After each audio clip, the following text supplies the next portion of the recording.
এবার তুই খুশি তো? আজ আমি খুব খুশি, আজ আমার বিয়ে। বলছি আমার বর কখন আসবে? আসবে আসবে, সময় হলে ঠিক আসবে।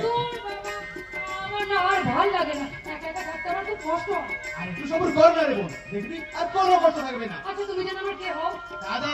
হ্যাঁ দাদা, ও দাদা, বলছি আমার বর আমায় ভালোবাসবে। নিশ্চয়ই বাসবে। তাহলে আমি আমার বরকে খুব ভালোবাসবো। তো বাসতেই হবে, আর না বাসলে স্বামী স্ত্রীর সম্পর্কটা মজবুত হবে কি করে? ও তুমি কিছু চিন্তা করো না, আমি তোমার বোন, এই কি যেন আমার নাম? রাধা। হ্যাঁ রাধা, রাধা রাধা, সেই যুগের রাধা যেমন কৃষ্ণকে ভালোবেসে অমর হয়ে গেছিল, তেমনি আমি আমার স্বামীকে ভালোবেসে অমর হয়ে যাব। তাই যেন হয় রে বোন, তাই যেন হয়। তাই হবে। এই পৃথিবীতে যদি আমি সুখী না হই, তাহলে আর কেউ সুখী হবে না। ওই যে বোন শিখেছে, ভেতরে যা ভেতরে যা। আচ্ছা ঠিক আছে, তুমি বলছো যখন আমি চলে যাচ্ছি, তবে দেখো আমার জন্য বিয়ে দেরি না হয়। আচ্ছা ঠিক আছে, ভেতরে যা ভেতরে যা। ওগো ঠাকুর, আমার বোনটাকে তুমি সুখী করো ঠাকুর, সুখী করো। কানা বলে বাইক চালাবো, হিতুরা বলে মা বাবু।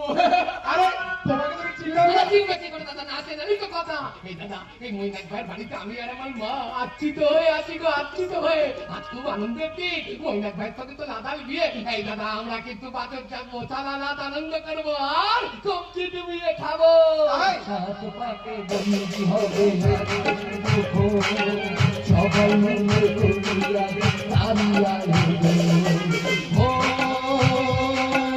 আমাদের কথা শুধু মনে রেখো, সুখে সংসার করে সুখে থেকো, দুয়ার সব শূন্য করে যেতে হবে তোমাকে স্বামীর ঘরে।